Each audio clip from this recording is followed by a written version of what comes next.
Hey guys, we've dragged the Hotel Chocolat Velvetiser out today for a quick video, and it's just to see if it can actually double up and be used as a milk frother. It's a question that I've been asked a lot in the comments. Let's find out now. So I'll put 100 ml, as I say, semi-skimmed milk in there, and then we'll just pour a shot of arpeggio while that's frothing up.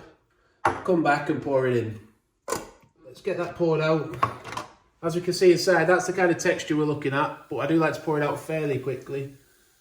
Oh, it's very frothy. It's mixing okay, isn't it? I thought it might separate more than that.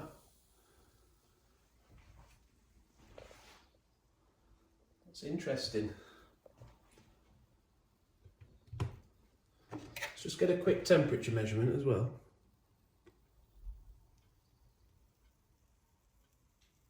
So not the hottest, I'll go a bit lower and a bit higher. Maybe touch 60 for a second there, didn't it? Yeah, so it's nice. It's got a nice froth on the top, but I do think it could be slightly hotter. But it's nice. It's not like a lukewarm coffee or anything. It's an okay temperature, isn't it? Not for me, it isn't. I think for me, it needs to be a lot hotter for me to have a nice coffee. Hope that's answered the question that I got asked. If it has, please give it a like, give the video a like, subscribe to the channel, hit the notification bell so you don't miss future videos, and we'll see you soon.